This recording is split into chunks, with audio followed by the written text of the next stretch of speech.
Alors ensuite, une question assez facile, quelle était la taille, l'apparence, la force du cyclope?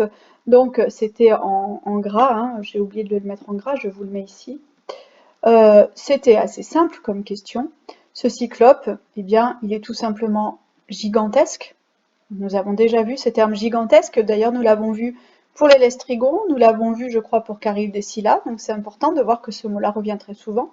Il est gigantesque, on le voit puisque tout ce qu'il possède est énorme. Le rocher qu'il soulève est énorme. 22 chariots à 4 roues ne pourraient pas le supporter. Autrement dit, les hommes sont minuscules par rapport à lui, puisque sur un chariot, on peut mettre à peu près 2 ou 3 hommes. Eh bien, 22 chariots ne pourraient pas porter ce rocher. Donc lui est énorme, ce qu'il possède est énorme. Si ce rocher est si gros, c'est que sa caverne est énorme également. On vous dit aussi qu'il ressemble à un lion des montagnes et qu'il écrase les hommes comme de jeunes faons. On vous dit qu'il saisit les compagnons et les écrase comme de jeunes faons. Ça veut dire qu'avec ses mains, il prend 2 hommes et les écrase. Donc là encore, on comprend que c'est un personnage particulièrement gros et grand. On a de nouveau ensuite l'énorme tronc d'olivier qui lui servait de bâton. Donc en fait, c'est comme si vous preniez un tronc d'arbre pour vous servir de bâton. Vous voyez bien que ce serait beaucoup trop gros. Pour le cyclope, c'est exactement ce qu'il lui faut. Et ensuite, on voit que Ulysse peut enfoncer ce tronc d'arbre dans l'œil du cyclope. Nous, si on essayait, bien sûr, on n'y arriverait pas. Un tronc d'arbre ne rentrerait pas dans notre œil. D'accord? Enfin, quand le cyclope crie, eh bien, les cyclopes qui habitent sur les montagnes qui sont à côté entendent ces cris. De la même façon, si vous criez sur une montagne, il est évident que ceux qui sont sur une autre montagne ne vous entendront pas. Hein. Or ici, on l'entend. On voit bien que ce cyclope est caractérisé par son gigantisme. Et tout ce qu'il possède, tout ce qu'il fait est énorme. Donc on peut l'écrire ici. Hein, donc le gigantisme, puisque les hommes sont comparés à des faons. Ensuite, il est horrible et a une voix puissante. On vous dit également ce qu'il possède est également énorme. Il est très puissant puisqu'il peut jeter des rochers et porter de très grosses pierres, et il a un seul œil. Bon, ça c'est une caractéristique que vous connaissez. Moi j'insiste surtout sur son gigantisme. Quel est le danger qu'il représente? Alors évidemment, la réponse est assez facile. Il dévore les chairs humaines, hein, il mange les hommes tout simplement. Et à la fin, je crois que j'ai enlevé ce passage, mais le cyclope va jeter d'énormes pierres sur Ulysse quand il va comprendre que celui-ci est en train de s'évader. Donc on peut noter ici, il mange les hommes, il jette des rochers énormes. Alors ensuite, je vous demandais qui meurt et qui vit dans l'histoire. Donc on a remarqué qu'Ulysse arrive à sauver ses compagnons dans l'ensemble, à part quelques-uns qui ont été dévorés. Ce n'est pas la peine de revenir sur le texte, mais Ulysse et ses compagnons survivent, excepté quelques compagnons qui ont été dévorés. Et je crois qu'il y en a 6 ou 12, en tout cas, finalement, entre guillemets, assez peu. Pour les compagnons, c'est un petit peu dommage, mais il n'y en a pas tant que ça.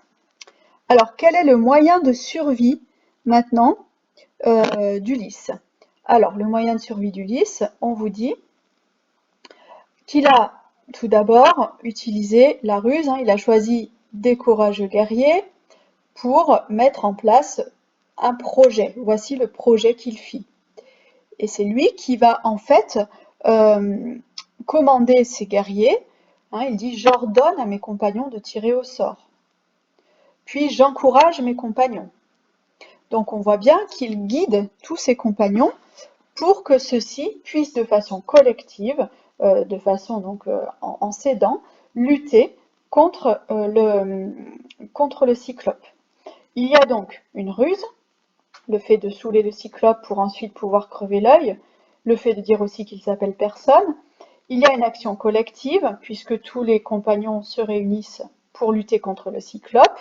Et il y a aussi l'utilisation de techniques, puisqu'ils vont utiliser une tarière, enfin en tout cas ils vont tailler ce tronc d'arbre, ils vont donc savoir utiliser tout ce qu'ils savent faire. Ils s'opposent donc en cela au Cyclope, qui lui est une force brute, et qui n'a pas du tout de ruse, il ne comprend pas du tout ce qu'Ulysse est en train de faire, qui lui se débrouille seul, et quand il demande de l'aide, personne ne vient l'aider. Donc en quelque sorte, on a l'impression qu'on a la civilisation qui s'oppose à l'animal sauvage, hein. Le Cyclope agit seul, il ne ruse pas, il utilise juste sa force, alors qu'Ulysse, lui, utilise sa force et aussi son rôle de chef et la puissance collective. Donc on peut noter moyen de survie, la ruse, l'action collective, contre la bêtise, on va dire, hein, ou la brutalité, la bêtise et la brutalité du Cyclope. En quelque sorte, on peut ajouter, hein, c'est la civilisation contre l'animalité ou la sauvagerie. Quelles sont donc les conditions du départ d'Ulysse et le rôle d'Ulysse?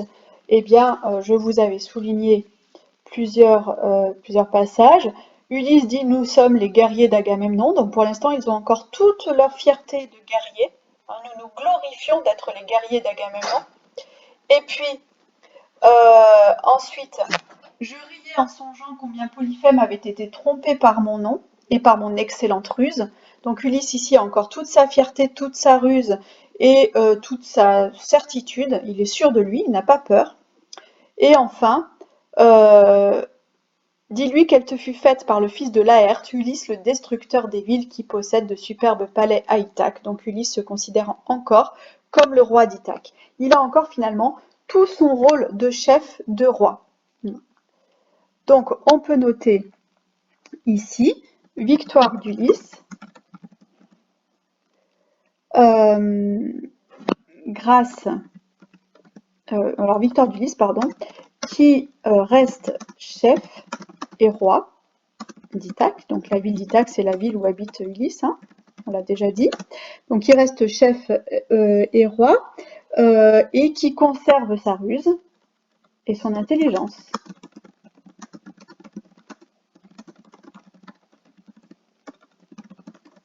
Ulysse ici garde toute sa fierté et toute son intelligence. Voilà, je vous laisse. Nous ferons un petit bilan maintenant de ces 3 textes dans la prochaine séance. À bientôt.